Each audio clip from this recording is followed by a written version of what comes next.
இப்போ ட்ரம்ப் மிக முக்கியமான ஒரு முடிவு எடுத்திருக்கிறார். என்ன அப்படின்னு சொல்லி கேட்டிங்கன்னா, காசாவை நாங்கள் கையில் எடுக்க போகிறோம். ட்ரம்ப் வரும் பொழுது, அதாவது 2வது 2.1 சொன்னோம் இல்லையா? அந்த நேற்று வரையில இருக்கு. நீங்க போய் பாருங்க. ட்ரம்ப் ஏன் இப்போ ஆண்டவர் கொண்டு வராரு? இது ஒரு காரணமாக இருக்கும்னு சொன்னோம். எதை பத்தி அப்படின்னு கேட்டிங்கன்னா, ஃபர்ஸ்ட்டு அவர் வரும்பொழுது அவர் செஞ்ச வேலை என்னன்னா, எருசலேமை தலைநகராக மாத்தினார். நடுவுல ஒரு 4 வருஷம் கேப். மத்த வேலைகள்லாம் நடந்துச்சு. இப்போ அடுத்த 4 வருஷம் அவர் கையில குடுக்கப்பட்டிருக்கு. இந்த 4 வருஷத்துல அவர் என்ன செய்வாரு அப்படின்னு நம்ம எக்ஸ்பெக்ட் பண்ணோம். ப்ராஃபஸி கிடையாது. திருப்பியும் சொல்றேன். எக்ஸ்பெக்ட் பண்ணோம். என்ன எக்ஸ்பெக்ட் பண்ணோம்னா, அந்த ஆலயத்துக்கான இடத்தை இவர் எடுத்து கையில குடுப்பாரு. இது போன நேற்று வரையில இருக்கு. நீங்க பாருங்க. அதுக்காக தான் அவர் வந்திருப்பாரு அப்படின்னு சொல்லி நம்ம எதிர்பார்த்தோம். இப்போ அதற்கான வேலையை ட்ரம்ப் ஆரம்பிச்சிட்டார். அவர் கிரீன்லாண்டை எடுக்கிறேன்னு சொன்னாரு. பனாமா கால்வாய் எடுக்கிறேன்னு சொன்னார். மெக்சிகோவை பார்டர் எடுக்கிறேன்னு சொன்னார். கல்ஃப் ஆஃப் மெக்சிகோ எடுக்கிறேன்னு சொன்னார். இப்படி ஒவ்வொன்றா சொல்லிட்டு போது அதை நம்ம உலகம் வேற மாதிரி பார்த்துச்சு.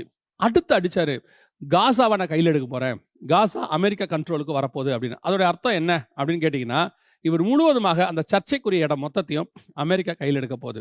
இவங்க பீஸ் டீல் போட்டாங்க. அந்த பீஸ் டீல் போடும் போதே சொன்னோம், இதை மாதிரி இஸ்ரேல் 1000 பீஸ் டீலை பார்த்துருச்சு, இவங்க அந்த பீஸ் டீலுக்குள்ள நிற்க மாட்டாங்க அப்படின்னு சொல்லி. இப்போது இந்த முடிவுக்கு இஸ்ரேலிய பிரதமர் நெத்தன்யாகு ஆதரவு தெரிவிச்சிருக்கிறார்.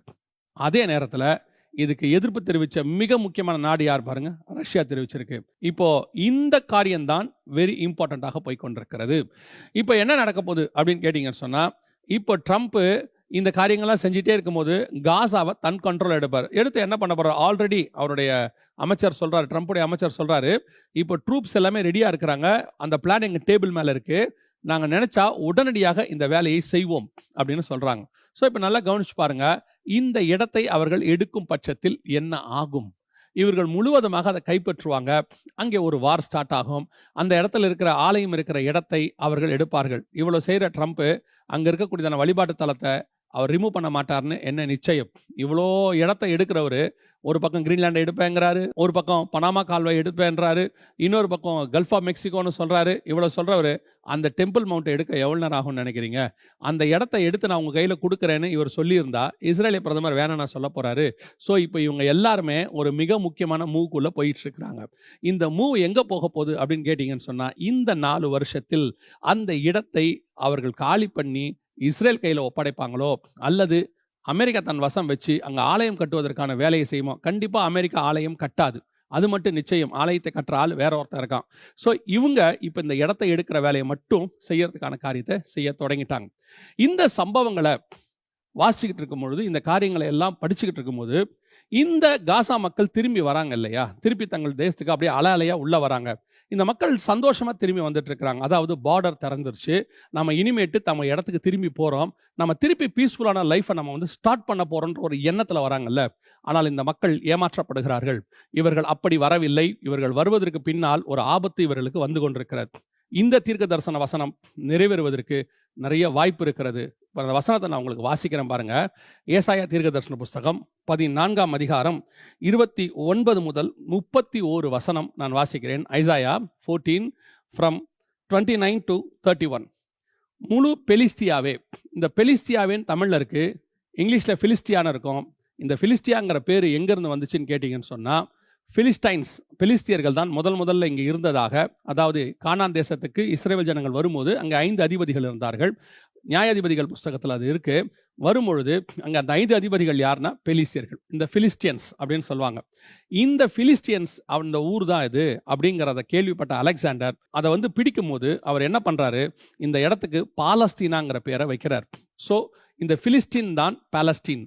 ஸோ இந்த பாலஸ்தீனை பார்த்து கர்த்தர் சொல்றாரு. பெரிய ஆச்சரியம் என்னன்னு கேட்டிங்கன்னா, இந்த 14 இருக்கு இல்லையா, ஐசாயா 14 இருக்கு இல்லையா, சொல்லும் போது பெலிஸ்தியர்களே கிடையாது பூமியில். அதான் ரொம்ப இம்பார்ட்டன்ட். ஏன்னா நம்ம சொல்லக்கூடிய பெலிஸ்தியர்கள் யாரு அப்படின்னு பார்த்தீங்கன்னா, இவர்கள் எல்லாம் அழிக்கப்பட்டு விட்டார்கள். பிலிஸ்டியன்ஸ் இப்போ கிடையாது. ஆனால் பைபிள் சொல்லுது முழு பெலிஸ்தியாவே இந்த இடத்துல இருக்கு. பிலிஸ்டியன்ஸ் அப்படின்னு இங்கிலீஷில் இருக்கும்.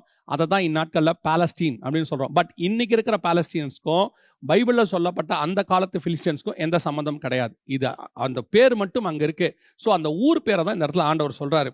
முழு பெலிஸ்தியாவே, உன்னை அடித்த கோல் முறிந்ததென்று அக்களிப்பாயிராதே. ஆண்டவர் சொல்றாரு, உன் பிரச்சனை முடிஞ்சிருச்சு, உன்னை அடிச்சவங்கெல்லாம் சால்வ் ஆயிருச்சு, உன் ப்ராப்ளம் சால்வ் ஆயிருச்சான்னு தயவு செஞ்சு நீ சந்தோஷப்படாத.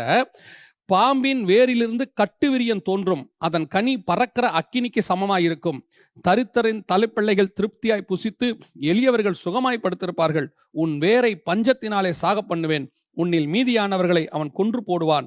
வாசலே அலறு, நகரமே கதறு, பெலிஸ்தியாவே நீ முழுவதும் கரைந்து போகிறாய். ஏனென்றால் வடக்கே இருந்து புகைக்காடாய் வருகிறான், அவன் கூட்டங்களில் தனித்தவன் அல்ல. இந்த ப்ராஃபஸி இனி அடுத்து வருகிற நாட்கள்ல காசா பகுதியில, குறிப்பாக அந்த மக்கள் பகுதியில் நிறைவேறுவதற்கு நிறைய வாய்ப்பு இருக்கிறது. தயவு செய்து இப்படி நீங்க செய்ய வேண்டிய மிக முக்கியமானது, அங்கே திரளான ஜனங்கள் இருக்கிறார்கள். இந்த ஜனங்களை பாதுகாக்கும்படிக்கு, இந்த ஜனங்களுக்கு ஒரு பாதுகாப்பு உண்டாகும்படிக்கு நாம் ஜெபிக்க வேண்டியவர்களாய் இருக்கிறோம். ஏன்னா நாம் எல்லா ஜனங்களுக்கும் ஜெபிக்க வேண்டியவர்கள். எல்லா ஜனங்களுக்காகவும் இயேசு ரத்தம் சிந்தி இருக்கிறார். எல்லோரும் ரட்சிக்கப்பட வேண்டும் என்பதுதான் தேவனுடைய திட்டம். அவர் எல்லாரையும் நேசிக்கிறார். இங்கே இது அவர்கள் செய்கிறதான யுத்தம், ஆனால் நம்முடைய வேலை அவர்களுக்காக ஜெபிப்பது. இந்த தீர்க்க தரிசன வசனங்களுக்கு வைத்து ஜெபம் பண்ணுங்க. அந்த ஜனங்கள் பாதுகாக்கப்பட வேண்டும். அடுத்து ட்ரம்ப் பெலிஸ்தியாவை, அதாவது காசா பகுதியை தங்கள் கையில் எடுக்கும் பொழுது மிக மோசமான விளைவுகளை உலகம் சந்திக்க வாய்ப்பு இருக்கிறது. கர்த்தருக்கு சித்தமானால் இன்னொரு நேற்று வரை நிகழ்ச்சியில் அடுத்த அப்டேஷனோடு உங்களை சந்திக்கிறோம். God bless you.